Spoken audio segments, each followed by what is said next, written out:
Hi guys! Isang magandang gabi sa inyo mga mahal. Habang nabili nga kami dito ni Mahal ng uulamin namin ngayong gabi, may na-receive akong message at ito ang sabi niya. Hi Ate Dimples, nabasa ko po yung post mo at ito po yung entry ko. Itago nyo na lang po ako sa pangalang Faith. I'm 15 years old and turning 16 on February 23. Currently, I'm grade 9 student. Gusto ko lang po maglabas ng hinanakit. When I was 13 years old, my mom left us. Simula nung iniwan niya kami, parang ako na yung naging pangalawang magulang sa mga kapatid ko. Tatlo kaming magkakapatid at puro babae. Pangalawa ako sa aming magkakapatid pero mas may alam pa ako sa ate ko. Wala naman kasi yung pakialam sa mundo. Lahat ng gawaing nanay ginagawa ko. Maglaba, magluto, mag-alaga sa kapatid, asikaso ng mga kailangan niya sa school. Kahit na 13 years old lang ako that time. Lahat naman ng mga yun kinakaya ko. Pero simula nung magkasakit si Papa, sobrang hirap na talaga. Nagkaroon siya ng fistula in anal o yung pigsang hindi gumagaling. Nung una, hindi niya yun masyadong pinapansin kasi akala niya normal na pigsa lang. Pero no, malala na pala yun. October 16, 2022, pumunta kami sa PGH kasi hindi na talaga kaya ni Papa yung sakit. To make it short, naoperahan si Papa at na-diagnose din siya na meron siyang diabetes. And yes, ako yung nagbantay at nag-alaga kay Papa kahit na 14 years old pa lang ako that time. Pinekay ko pa nga yung edad ko noon. Sa araw-araw na nagstay kami sa ospital ay may mga tumulong naman sa amin. Si tita, na kapatid ni Papa, siya yung tumulong sa amin noon. Siya yung nagpapadala ng pagkain sa amin noon nung andun kami sa PGH. Tapos yung pinsan ko naman na anak ni tita, siya yung tumulong sa amin financially. Laking pasasalamat ko sa lahat ng mga tumulong sa amin, lalo na kay tita at sa pinsan ko.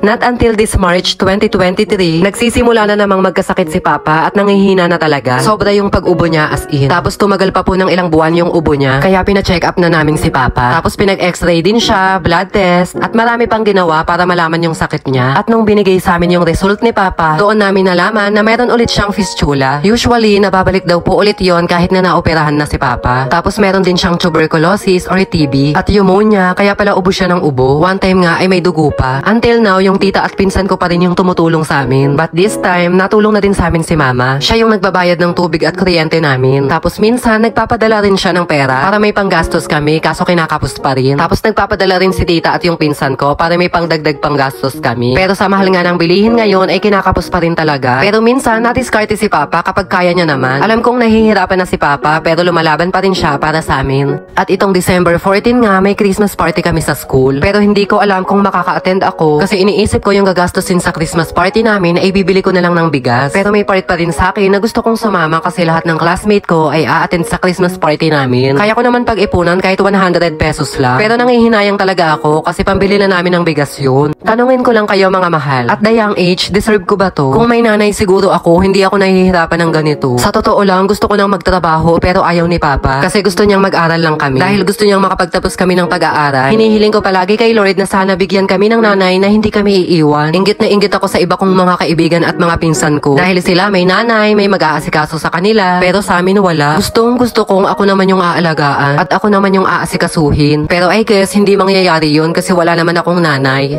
Mga mahal, please bigyan niyo ko ng advice. At maraming salamat din po sa pakikinig ng kwento ko. From our letter sender, Faith ng Bulihan Silang, Cavite.